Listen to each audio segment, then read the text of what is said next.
Good evening, everybody. Welcome to the American Library in Paris. I'm Rachel Donadio. I'm the curator of cultural programs here, and it is a great honor and a pleasure to have all of you here for an uplifting panel from the first year of President Trump's second term to political turmoil in France and ongoing wars in Ukraine and Gaza to the recent turn against the EU, 2025 has been a challenging year, to say the least. And tonight we're proud to be in partnership with the Overseas Press Club to host this panel of top journalists who will look back at the stories that shaped 2025 and also look ahead to the future. They are going to be in conversation for about 45 minutes, after which we will open up for questions from the audience. After the event, we're going to hold a short reception in the Turner Commons, thanks in part to the Overseas Press Club. So we'll invite you to grab a verre après to either commiserate or celebrate, whatever your vibe should be. I'd like to introduce our speakers tonight. Dov Alphon, second to the left here. Hello, good evening. Editor-in-chief of Libération. Dov has led the French daily since 2020, boosting subscribers 500% and overseeing award-winning stories. Raised in Paris and Tel Aviv, he was previously editor of Israel's Haaretz newspaper. He's also a prize-winning novelist for his bestseller Long Night in Paris, based on his experiences in Israel's elite high-tech intelligence unit 8200. Ben Barnier is a senior correspondent for France Info TV. He has tracked this year's history-making news from Washington, Kyiv, and Israel, and in between has analyzed the impact from the studio. He has previously worked for ABC News in London and has degrees from Sciences Po and Columbia University's Journalism School. Saskia Van Doorn is CNN Paris bureau chief. She has covered French political upheaval as President Macron makes major diplomatic moves globally while fending off troubles at home. Previously based in CNN's New York headquarters, Saskia has also covered the global economy and reported from Kenya and Ukraine. She has degrees from Durham University and Columbia University's Journalism School. Last but not least, our moderator, Vivian Walt, is Time and Fortune Paris correspondent and contributor to New York Times Deal Book. Viv has reported from 50 countries across Europe, Africa, and the Middle East. She has covered the Iraq and Afghanistan wars, the Arab Spring, Gulf global power, and Europe's far-right movements. Her Time covers include interviews with President Macron, Marine Le Pen, and Steve Bannon. She graduated from the University of Cape Town, her hometown, and she is currently on the board of governors of the Overseas Press Club of America. So please join me in giving a big round of applause to our panelists.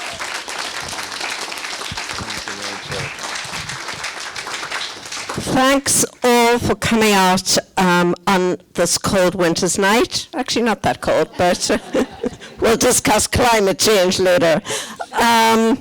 Grateful if you want to stay for, to chat afterwards. We'll be handing out tranquilizers, whatever drugs are legal in this country.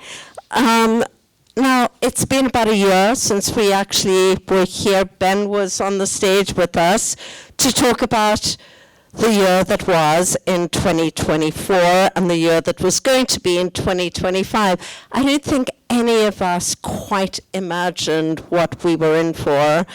It has been just a kind of wild, crazy roller coaster ride, and it is dominated by one thing and one thing only, and that is Trump's return to the White House.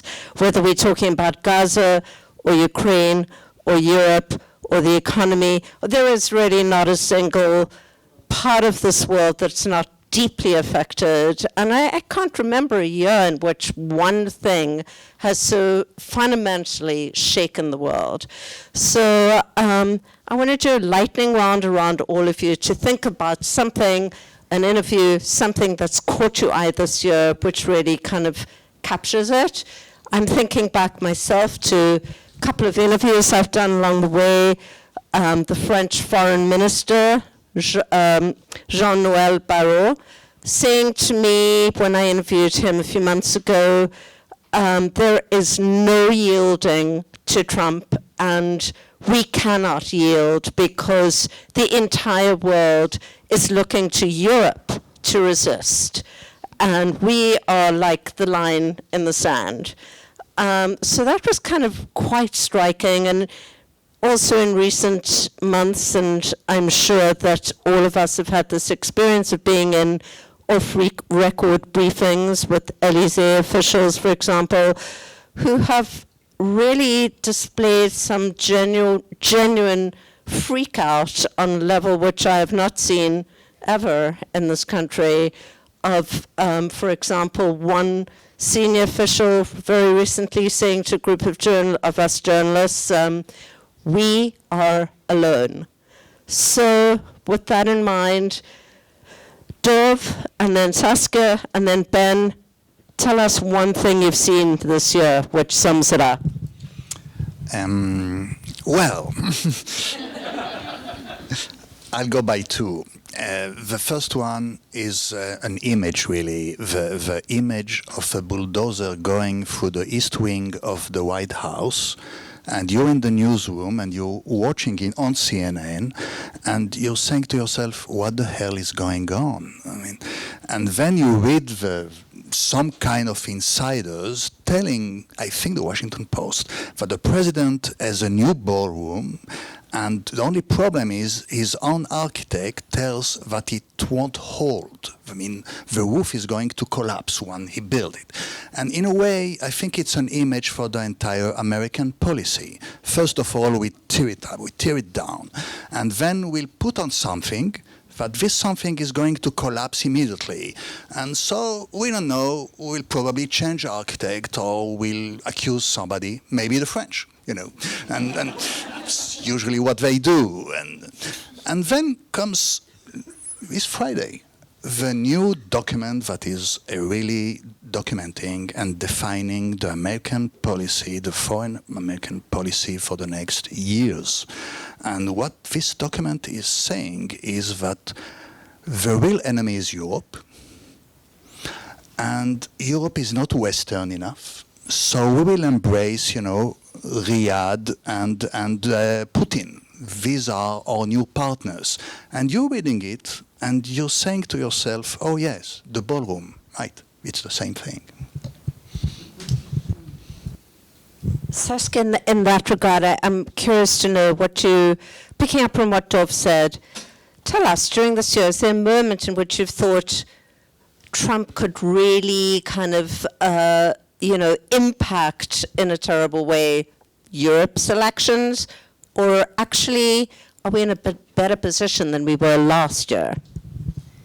I think one moment that really stood out to me was, Donald Trump's kind of renewed assault on the press, right? We've seen it time and time again. I mean, in his second term, he has now filed lawsuits against CNN, against CBS, against ABC, you name it.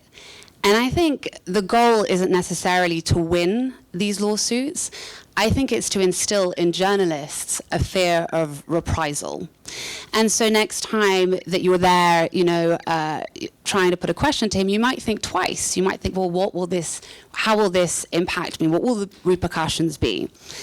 And there was this moment that I wanted to share, and I'm going to share it because the Elysee press advisor is no longer at the Elysee, so I feel that it's okay to tell this story. But you've got to understand that when you've got, arguably the most powerful man in the world denigrating the press on a daily basis, using kind of Caitlin Collins as a punching bag, this can also have a ripple effect, right? There can be other world leaders who are looking at this and maybe taking note.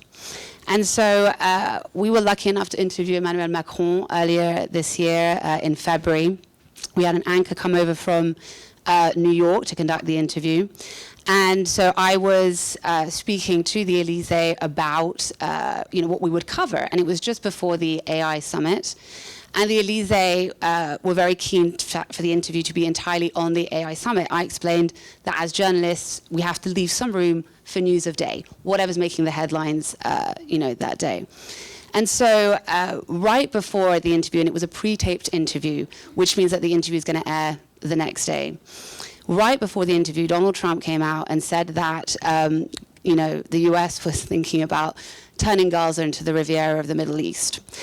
And so we felt that this was something that we had to put to Emmanuel Macron. So right before, the interview ended, the anchor said to him, so, what do you think about this? And to our great surprise, he answered it. And it's such a rare moment to have a president, a world leader, kind of give you an answer off the cuff. And I think that's because he just wasn't expecting it. And so he said candidly, Gaza is not a real estate operation and Palestinians need to be respected. And I sensed his press team kind of freeze because they were not expecting him to answer this in that way. So Emmanuel Macron gets up, he leaves, I think he goes to meet some, world leader in the courtyard. And then the main press advisor comes over to us and says, so, thank you for the interview, but you're going to have to delete that last bit. You're going to have to take it out, the Gaza portion. And the anchor and I looked at each other and we were stunned. We said, well, absolutely not. He answered it, the cameras were on, we are keeping this in. And there was a very tense back and forth, and I'm not going to give you all the details, but to me, that was so indicative of this idea now that you can kind of bend the press to your will, or you can bully them into submission. And that, for me, has been one of the big takeaways of this year, is it is just so important what we do, and that even though we, are in France, and of course, Europe is here to try and counter a lot of the things that Donald Trump is doing, but we are seeing some of these kind of traits being brought over here, and I found that very concerning. Yeah, totally. And more so for those of us who ever have the fortune or misfortune to be interviewing major CEOs who these days are, as powerful as many leaders. Everything is totally scripted, choreographed. It's made all of our jobs very much more tricky. So Ben, I just want to turn to you. You, of course, were at that infamous inauguration of Donald Trump back in January, talking about CEOs, which was really, in case anybody's forgotten, a kind of meeting of the rich and powerful, mostly rich, including the Arnauds, in fact, as the representatives of France. So Ben, when you were there and you spoke to a lot of people, Trump supporters and so on, was it clear to people how this year was going to unfold, or did you get the sense that people had simply voted for cost of living?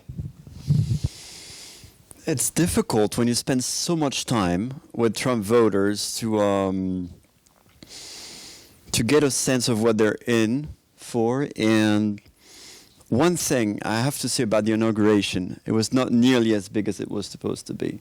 And it kind of changed the dynamics because of the cold. Remember, it was supposed to be sort of a big party, which did not happen. So a lot of the people that were there happened to be the most hardcore supporters, because a lot of them decided, they were not going to go just to be outside. My conversations with them, they would speak consistently about the border issue. Whether there were a lot of business people, but they would talk about the borders. There were a lot of people from minorities that would talk about the borders.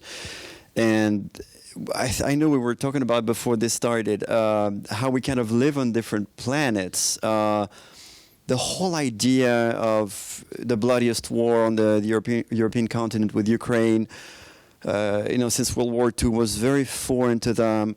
Not to mention the environment, or things we would discuss here on a daily basis, I guess in Paris, and I hope in many parts of Europe, was not relevant to them. And no matter how much you try during those conversations on and off camera, because you have the on-camera interview, but you have all this time you're spending with them, sometimes having lunch with them, and you're trying to sort of drag them to your world so you can have, sort of like meet halfway, so you can have the conversation you're hoping to have. The questions you're mentioning was just impossible. They had different concerns, they had different ideas, and I wish I could go back to those same people, because I'm pretty sure they're happy now. I'm pretty sure they're satisfied. Well, no, it would be extremely interesting to go back and see, 11 months later, have people essentially kind of grown disillusioned, or are they kind of vindicated that, effectively the southern border is shut? There are now 1-year visa waiting periods for Europeans. It has become insanely difficult to visit the US. The tourism industry is, really suffering. And of course, the kind of assault on academic scientists, everything that's made the US a kind of global powerhouse, has become, it's very clear that others are regarding this as a moment of opportunity, of course. One only needs to, interview some of the trade ministers from other countries. I did interview Canada's trade minister recently, and she was saying this is the opportunity of a lifetime for us. In the same way as the Vietnam War was, we managed to, get a whole generation of talented Americans to move to Canada, and we're regarding this as this moment. So we'll see how that plays out. It hasn't played out that well in Europe, and the European leaders also said the same thing. But I don't want to digress here. I think that we ought to talk about the two things that really dominate world issues from where we are, and those are the two wars that are going on, both of which have major global impact. And Dov, I want to turn to you first, not only because you are Israeli, but also because you edit a daily newspaper where, Zelensky has been on the cover several times. The famine in Gaza has been on the cover several times.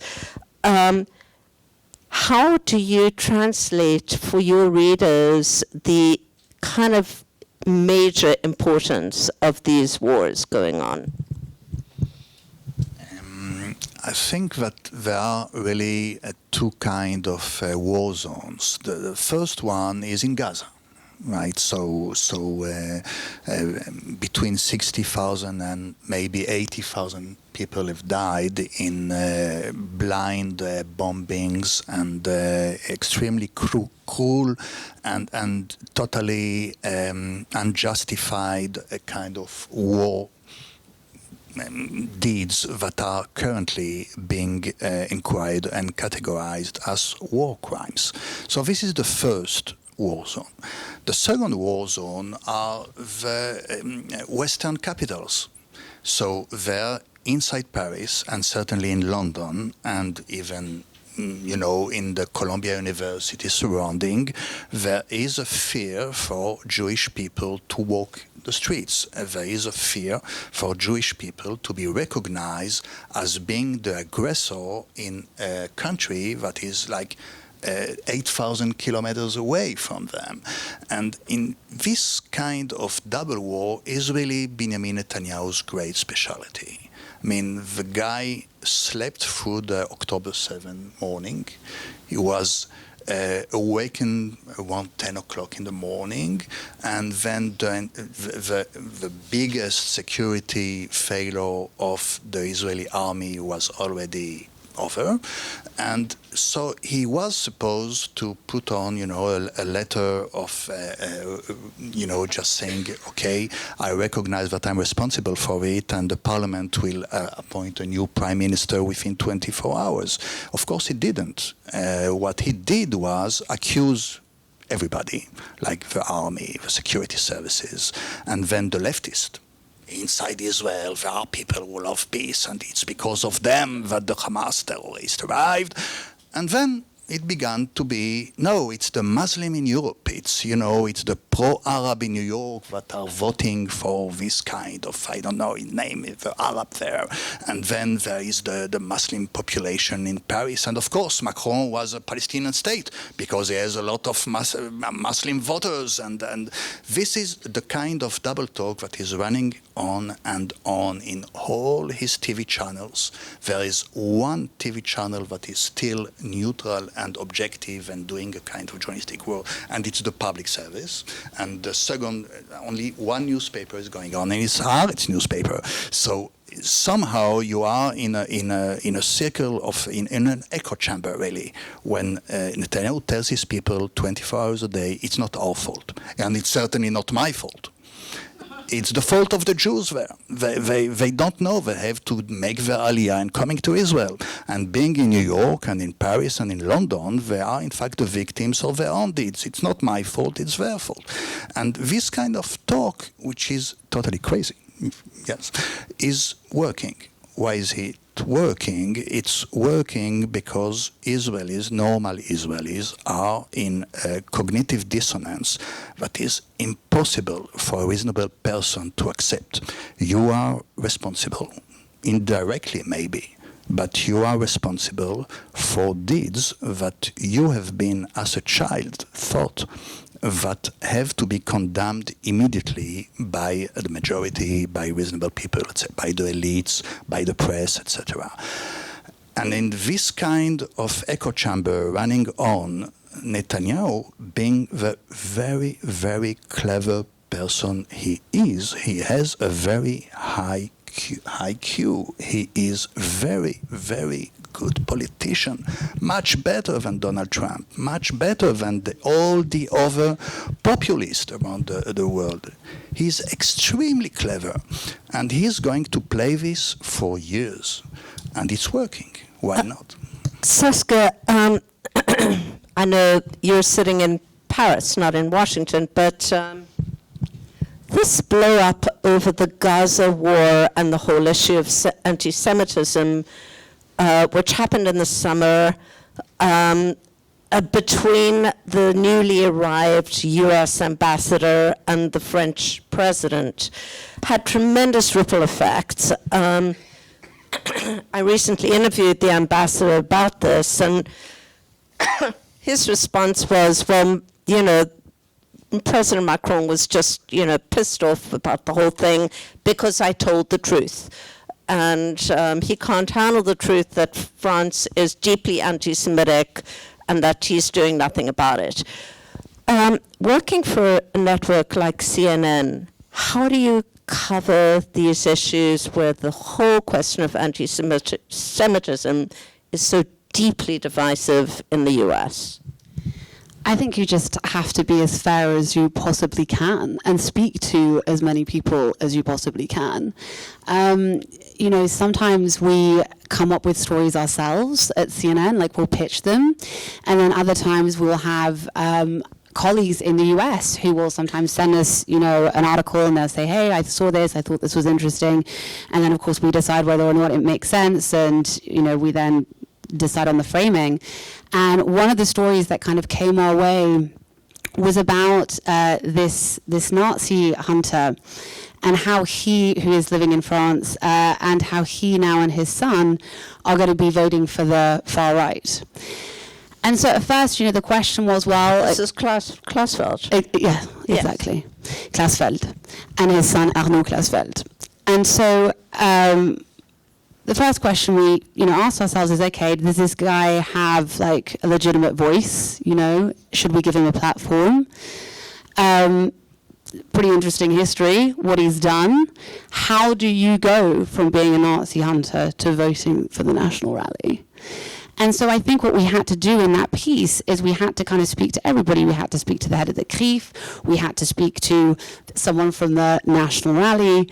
And we also had to speak to, you know, other kind of MPs who could perhaps explain how the National Rally have managed to kind of instrumentalize this, right? With Barnier going over to Israel, having that very public photo shoot with Netanyahu. I think all of this is playing into a discourse. And I think for us, it is just vital that we can tell that story as long as it is balanced.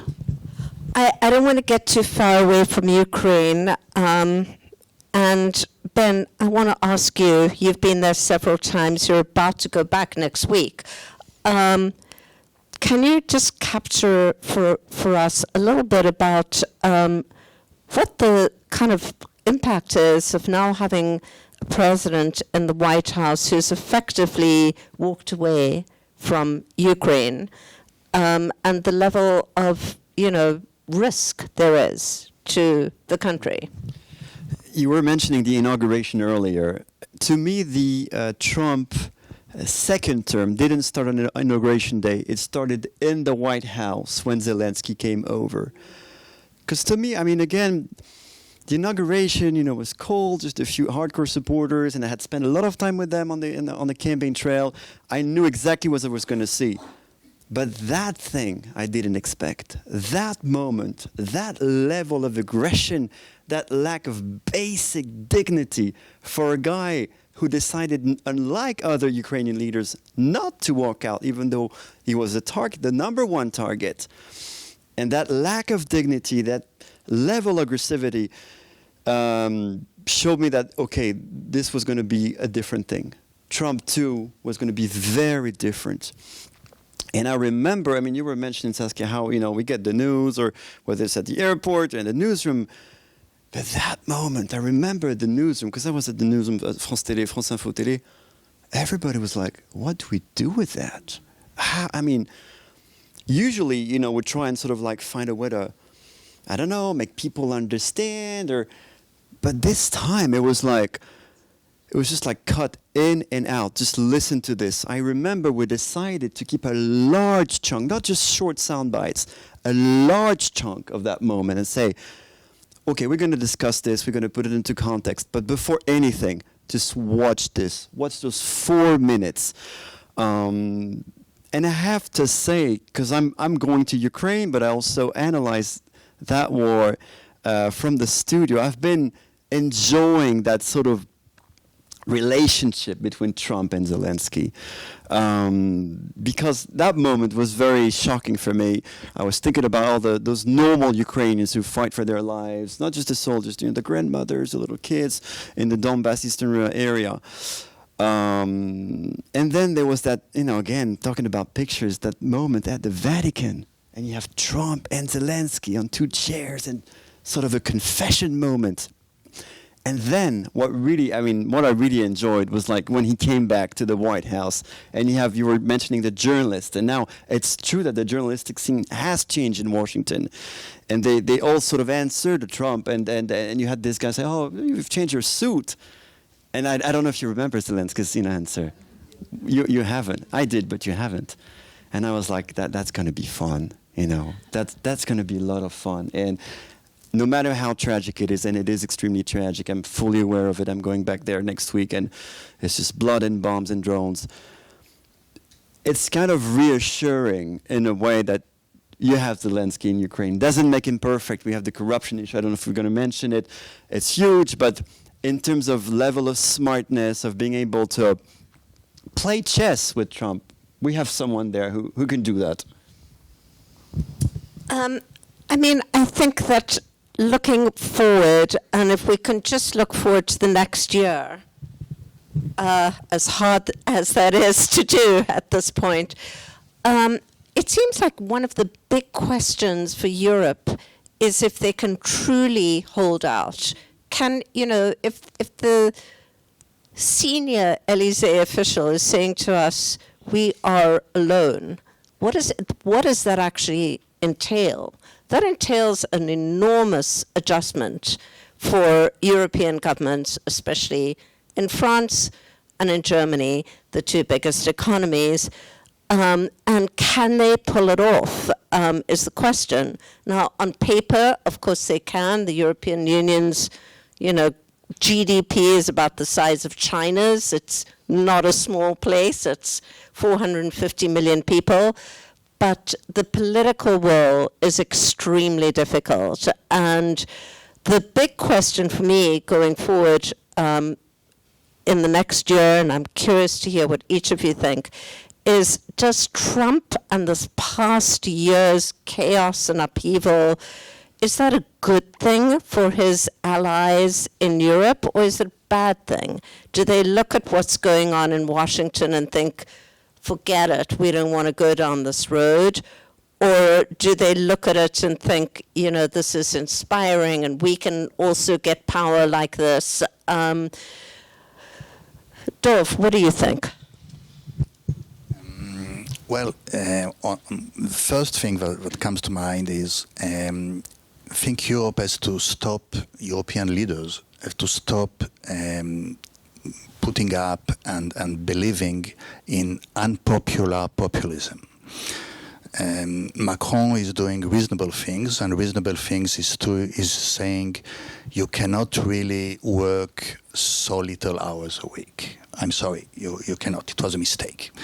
You cannot really, take your pension and live by it at the age of 62. I'm sorry, I know it's a great ideal, but we were wrong. You're saying this as the editor of Libération. Yes. So just imagine if I was the editor of Le Figaro here. But in a way, Macron himself is undoing, because choosing a technical reform of the age for some people, instead of just, talking to the country like he's a brilliant person, right? And telling them, well, you see Putin, you just saw Mr. Zelensky at the White House, right? So I'm going to explain to you, we cannot continue to have this kind of wonderful life we have invented. I'm sorry, we can't afford it. We're going to have tanks and planes and drones and frontiers and these kind of things. So let's work together and let's see how can we do it. The real reason, the real answer is not telling senior people to work 4 years more, because of course the French people are going to the street. The real question is, why do people in this country begin to work at the age of 30, 28? Why don't they, contribute to their pension funds from the age of 21?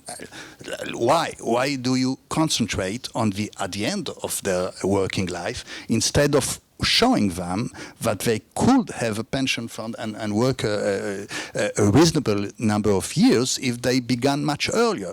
And this is because French flows of system where everybody here has, tons of diplomas, and I cannot, from the system point of view, the famous alternance salaries, etc., I, as editor-in-chief of a daily newspaper, cannot hire someone as a journalist who hasn't 2 master diplomas.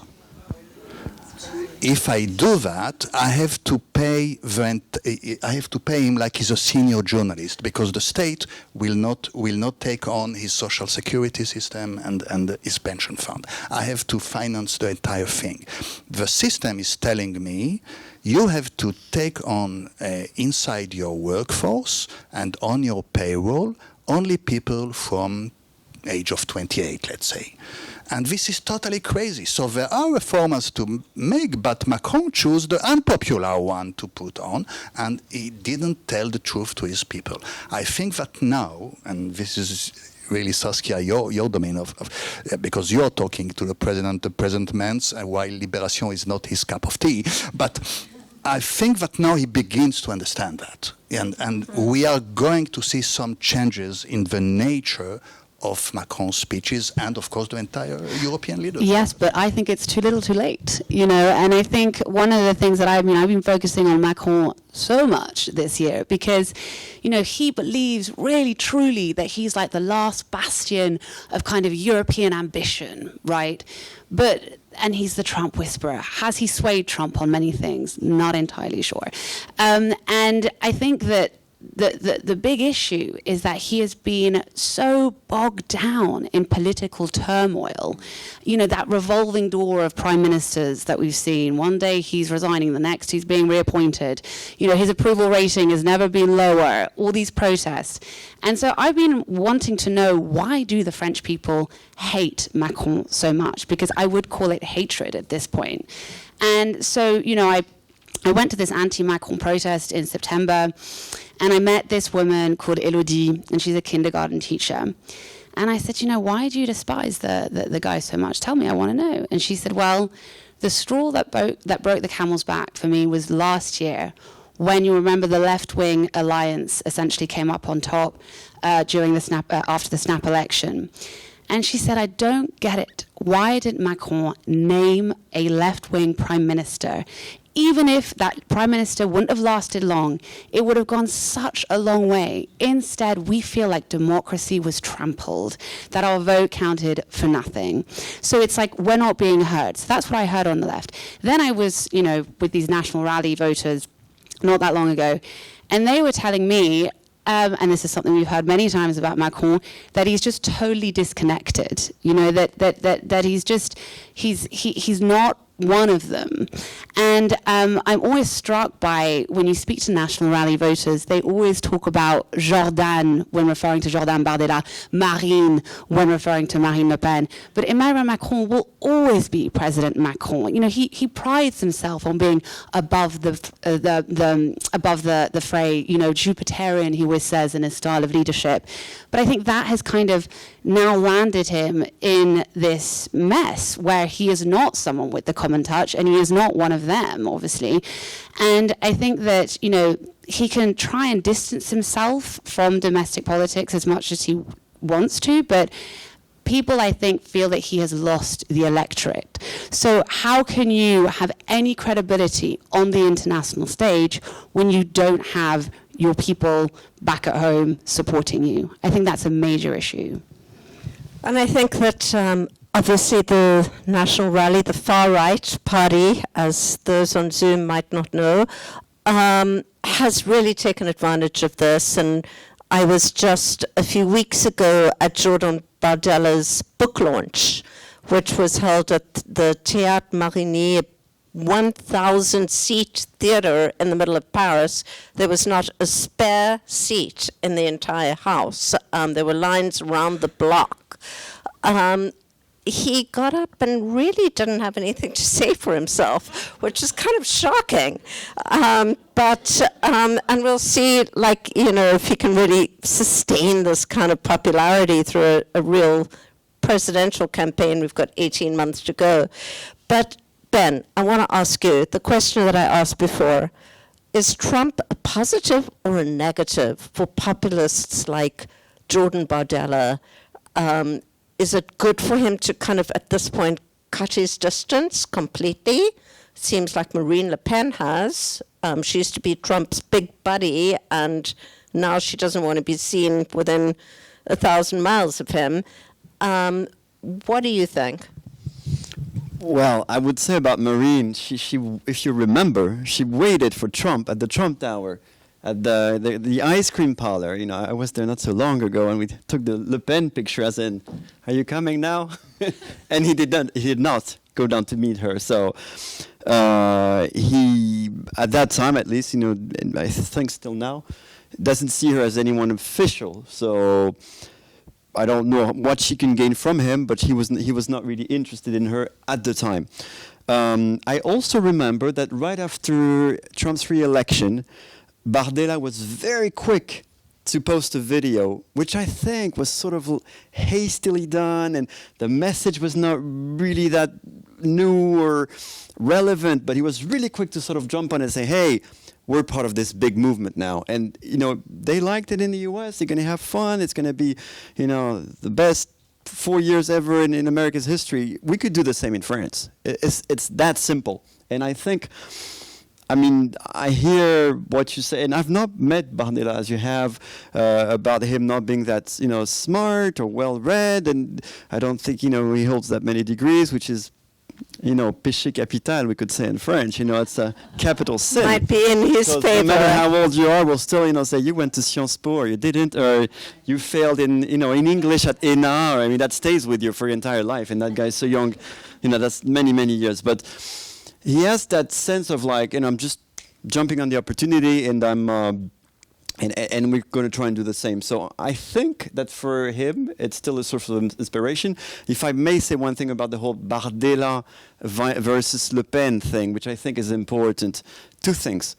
The fact that his name's not Le Pen, I think is a plus. Because the whole Le Pen is sort of colonial French Algeria, links to, I don't know, anti-Semitism, but also, but I was going to, sort of like, but what was I going to say, neo-fascism? I don't think it's really neo-fascism, but it's this kind of nostalgia of like, not a Christian idea of France, but sort of, a step beyond. So I think cutting like ties with the Le Pen brand could be good.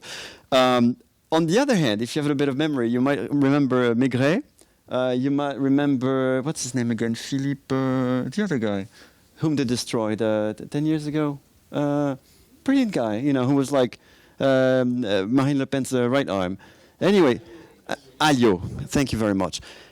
They've been quite good at like making you believe that, there's, it's not Le Pen. It's just, it's a party with ideas, and anyone could be in charge of it, and then just killing that person at the right time. So it could happen to Bardella very easily.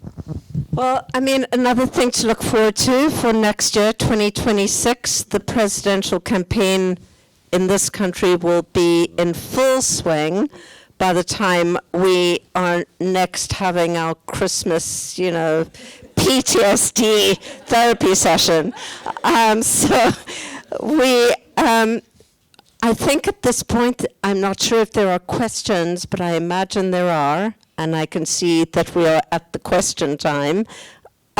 So shall we take a quick break for questions? If anyone has a question, raise your hand high and I'll bring you the microphone. Hello. We've always had the discussion in keeping big money out of politics. Obviously, that's a big problem in the United States. How concerned are you, because it's obviously happening in the press, Paramount might buy CNN. Sorry. And, you're being bullied, you're being bought up. Columbia School, it's a scary time because you are the fourth branch of government. How do you guys see yourselves protecting your autonomy, if you can? Yeah,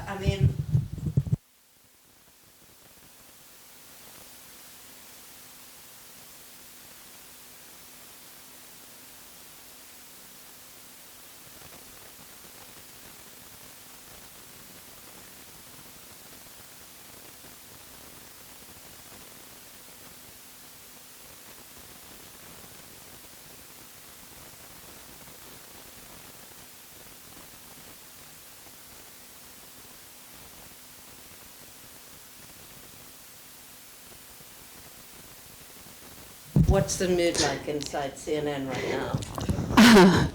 Well, I don't know if I'm going to tell you that, but I will say that we don't know, right, what's going to happen next. We're kind of in a holding pattern right now. But what I do know is that whoever owns us, it will not change, the journalists that make up CNN. And I have to say, I always think this. I always think when you see how someone does their job, you just have such a better appreciation for what they do. And at CNN, I cannot tell you how rigorous the process is when it comes to fact-checking, when it comes to, making sure that, as I said, you've got every side in there, when it's like honest reporting. And I've been at CNN 15 years now. I've been in Paris, I've been in London, I've been in New York. And it's just a level of excellence. And I think that whoever owns CNN, that will not change. These people will still be riding the wires, delivering the news, and it's something that needs to be defended. And when we think about Trump, right, he's also waging his kind of culture war against the Ivy League schools, right, which they kind of conservatives see as these like radical enclaves. And so I think, it's not just obviously journalism that needs to be protected, but it's education as well. And maybe that's something we can touch upon later. But I was working. Can I go for it now? Actually, is that okay? I just feel like I'm taking up a lot of time. But one of the stories that I worked on this year, I was very keen to see how, what conservatives were doing here in terms of education. And I discovered that there has never been, there's all of these students that are enrolling in far-right schools in Europe. So like in Hungary, in Spain, in France, they have never had so many students enrolling in these schools. And so there's one school called IFP, which is here in Paris. And I've been trying for a long time to get in there to try and see what do they teach them there, what are the seminars about. And one of the seminars is about combating woke culture, for example. And they also do this fellowship where for 2 weeks during the year, you can go to the US and you can meet conservative icons like Tucker Carlson, and you can essentially bring back these conservative strategies and apply them, you know, in France. And I met this student who was there, so they eventually let me in. And I met this student called Leah. And Leah was fascinating. She was, you know, she was a staunch National Rally voter, and she wasn't like disenfranchised, anti-elite, you know, none of those kind of adjectives that you usually use to describe National Rally voters. She was incredibly, like, had traveled extensively, very urban, very online. And I asked her, I said, you know, what draws you to EFP? What is it? Why are you here? Why are you at the school? And, you know, what is it that you love about the National Rally? And she said, it is freedom of speech. She said, for me, that is so important. And what was curious to me is she flipped the dynamic on its head in that she said, you know, before you may have, you know, stereotyped conservatives as being uptight or being, you know, having to abide by a certain set of rules.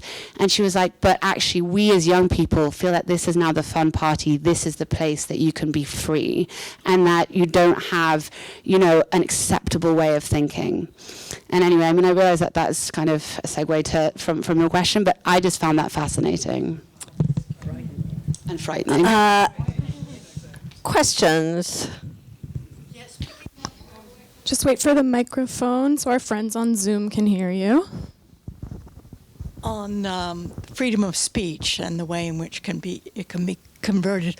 What do you make of a lot of international analysts are looking at the American attack on European democracy and values and so on and saying it's partly to do with Europe's and French attempt to regulate social media, and the oligarchs like Musk are absolutely furious and so on and so forth. So it does seem to be part of this definition of what freedom of expression is and how it should work, part of the divorce between USA and Europe.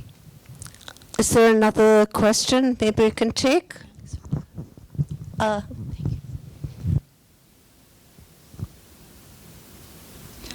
It was just a comment?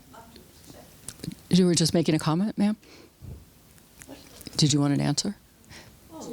Yeah, okay. I have a question. So thank you, first of all, so much for your service. You know that you are, journalists are defending not just democracy, but the world at this point, in my view. I'm a former journalist. I'm a writer, an educator, and former elected official from New York. And wearing all those hats, one of the things that I wanted to mention was you talked about different realities. And to me, that's the most crucial thing that's happening right now, and AI is not helping. And of course, AI is a broad tent of an explanation, but I'm curious as to how we're going to deal going forward with not understanding not just reality, but almost anything, you know, building a reality, right?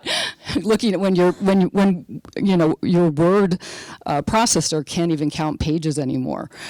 You know, it's kind of a scary moment, and I'm curious how you guys are handling that.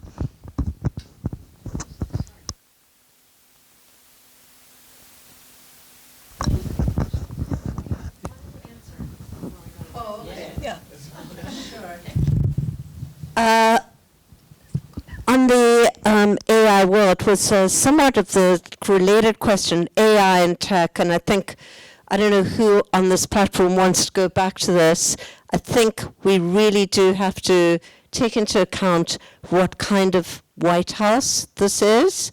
The fact that at this point they are all in on big tech. Well, should I maybe put that in reverse?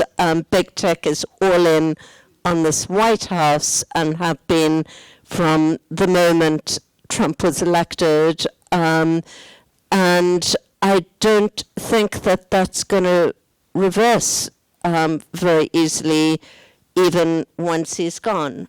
There's an enormous push for no regulations, and certainly I think that everybody understands that this is one of the big problems with Europe, is that they have the AI Act, and they are trying very hard to kind of put in place some kind of guardrails against what could be, really bad news for the world, but against a kind of tidal wave.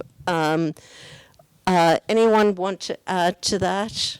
Well, I think that it's important in times like these to remember that there were always times like this. And so I agree that the entire American position, in part in this famous paper of Friday, is there are too much regulations in Europe and it's against freedom of speech. But these people also believe there are too much regulation on our water or on our food, in our vaccines, right? And at a certain moment, you'll have to accept that a new technology is going up. Yes, and it's going to be more difficult for people to keep their bank account safe, probably because all kind of frauders are going, and crooks are really more and more believable. Yes, I agree. But there were always dates like this in history of technology, and we are going very strongly and with our passion of democracy going to resist these kind of attacks on our values and on our food and on our public health. I think that there is a sense that Trump and J.D. Vance are really making Europe sexy again. I'm sorry.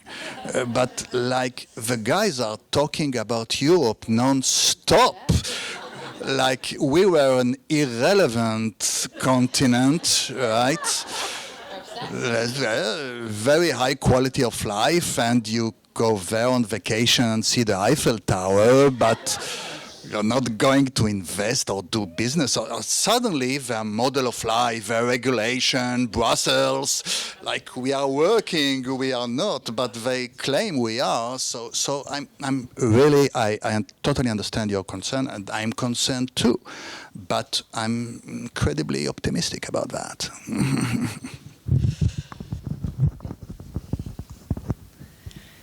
So of the two, Putin and Trump, who is more toxic for Europe ultimately? Who should we be real scared of, and why?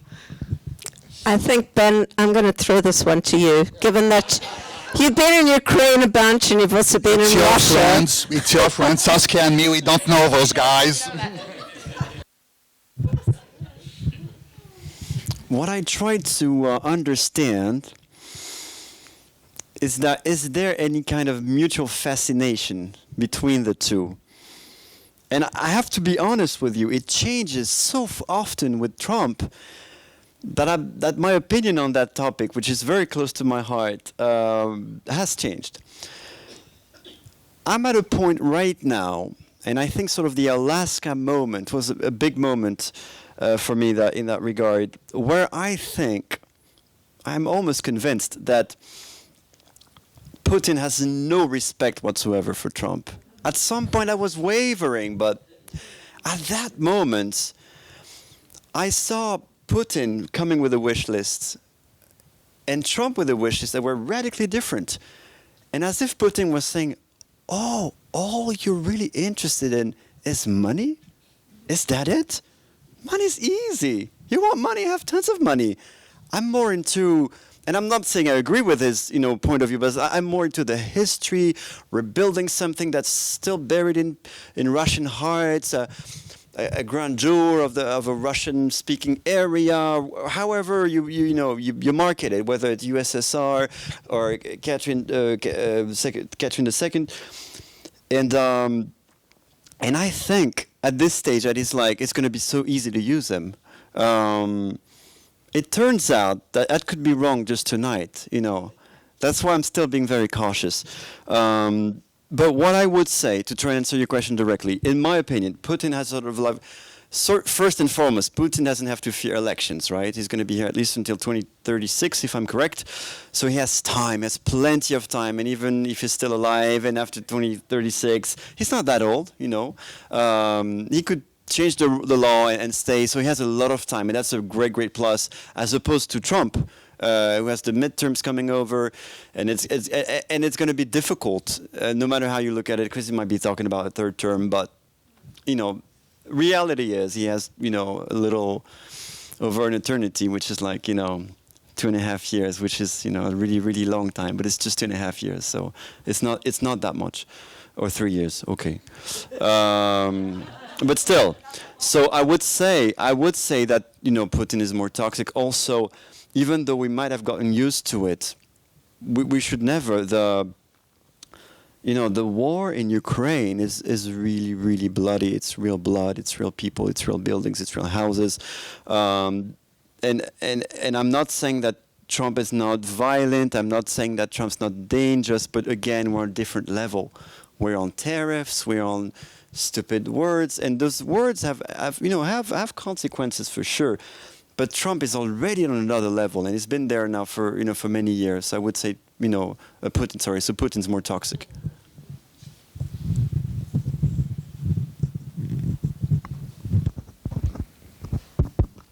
Hi, my name's Alina. I'm a journalism student at the Sorbonne Nouvelle University.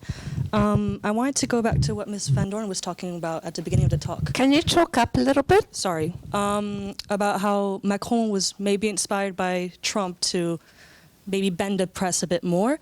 And actually this year, according to the RSF World Press Freedom Index, France dropped from number 21 to 25. So I wanted to ask... I wanted to ask, in your opinion, if you think we're starting to see an erosion of press freedom in France or not, if I should be worried. I think that's such a great question. Listen, like, politicians have never loved journalists, right? Like, that's nothing new. But as I was saying earlier, like, I don't think I've ever seen such a fraught relationship between politicians and journalists today. And I mean, Macron, remember when he came into the Elysee, he wanted to kick the Elysee press out. You know, that was new. And I think that Macron, there was this belief before, right, that somewhere, politicians kind of had to suffer journalists because they knew that they needed to be spoken about, right? Press. Trump used to always say, any press is good press. You know, he doesn't care. Now I think because of social media, because of YouTube stars, and I was telling you earlier about, the rigorous process that CNN journalists, when we're putting a story together, we now have content creators. Like, those are the people. Those are the other. The kind of content that we are trying to compete with.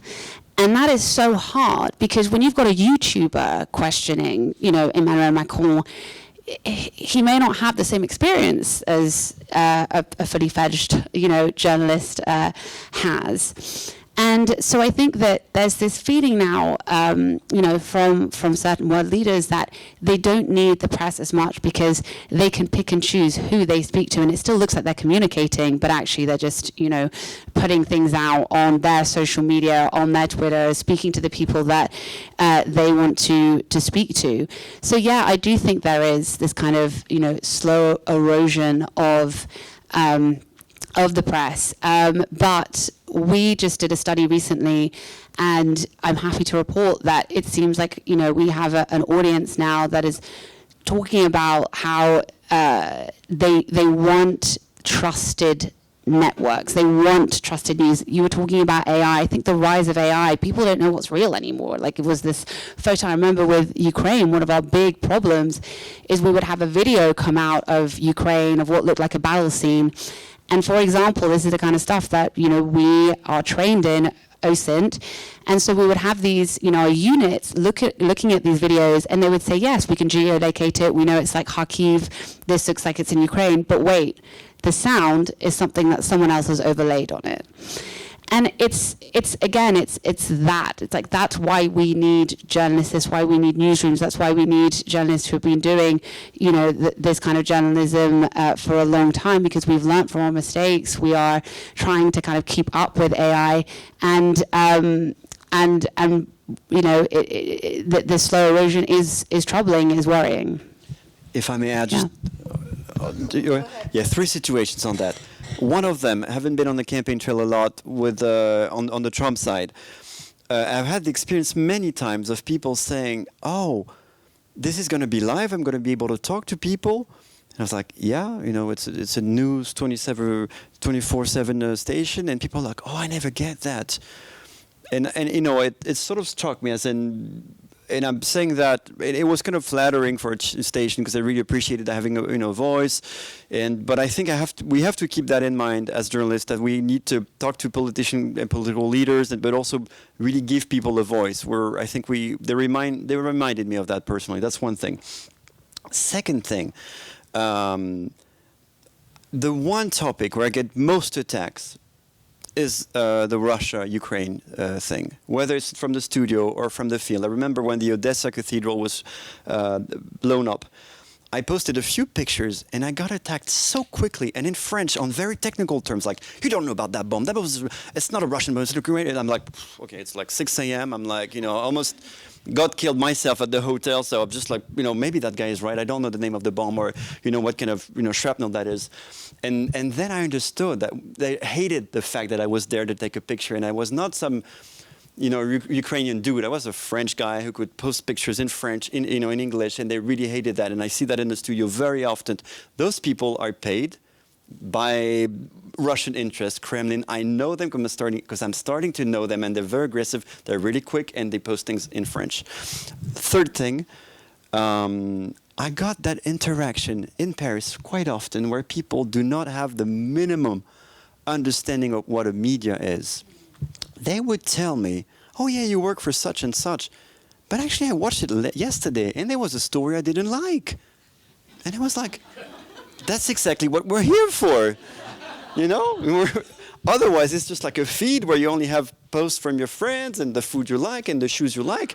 That's not a media. That's a Facebook feed or an Instagram feed. Of like, we're here to show you things you don't want to see, and it was not radicalized people. They were like sort of normal, average people. And I was like, you guys don't understand that, and that I found that scary. Yeah, I think it's the key, really, Ben, because to answer your question in numbers, Libération has 5 times the number of readers it had 5 years ago. I would like to say we crushed competition, but we didn't at all, because Le Monde is continuing to climb, and Le Figaro hasn't lost many readers. So why are people from all kind of political views and socioeconomic factors buy these newspapers? Because these are the newspapers of reference in France. They want really newspapers that check facts, that interview people, that know what they're talking about, and with hundreds of journalists on the payroll that are doing this. While indeed other people that are not readers and are not viewers of a certain channel, they don't know what they are watching. They are on Google and things are going up, and Google Discovery open their Chrome and they see things. They are saying things like, "Whoa, this article, this is not really left-wing. Why would you publish an economist point of view that says that we have to work more? I'm sorry, but you are Libération, or do you do it?" And Le Figaro is getting the same thing, Yeah, and Dov, if I can just add, since we are now talking about the media, it is very instructive that this year YouTube became the number one source of TV news in the world, and it's growing massively rapidly. So subscriptions are dropping very, very quickly. I think if there's one thing that one can do, it's subscribe to things.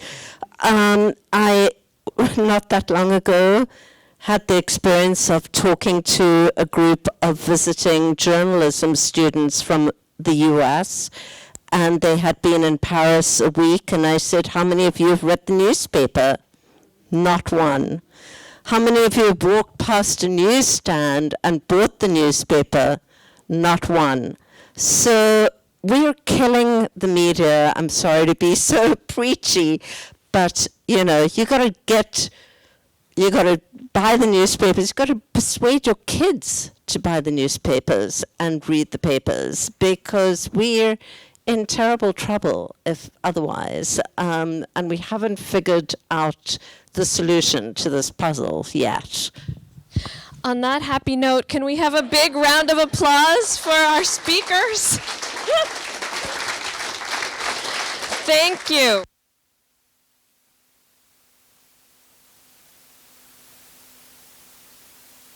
All right, hang on. I'm going to sing with this one. Thank you all. Thanks all of you for coming this evening. Thank you to Viv and to Dove and to Saskia and to Ben for this excellent panel. This is a wrap for 2025. This is our last event of the year. I want to give a very special thanks to our programs team, to Emma Schumann, our super programs coordinator, who is also taking pictures right now, to Riley Cheva. Woo, Emma! To Alfonso Shogreen, our communications colleague, to all of our library volunteers who helped transform the reading room into an event space. Woo! To our excellent library staff, to our board members in the audience, thank you for everything you do to make this place thrive.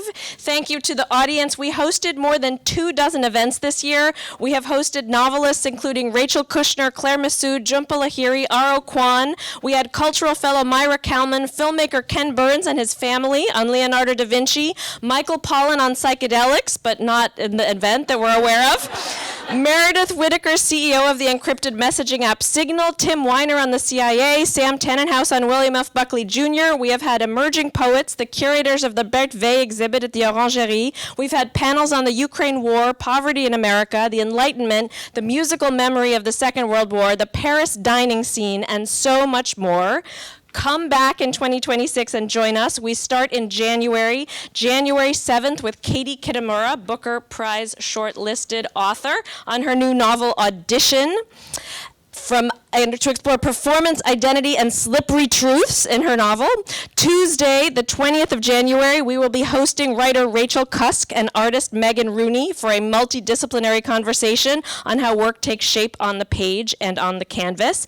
Tuesday, January 27th, Matisse in Morocco with Jeff Kohler, how Tangier transformed one of modern art's great painters. And Tuesday, February 3rd, behind the scenes of the Notre Dame restoration with Hank Silver, discover how a forest of oak in Normandy became the rebuilt medieval roof of Notre Dame. So, again, we are the American Library in Paris. We are an independent nonprofit organization. Please think about becoming a donor, becoming a member. Remember us. We are the home of the thoughtful and curious. We are a place for meaningful connection and communication. Thank you so much for and conversation and community. Thank you for coming tonight. Have a great evening and a great holiday.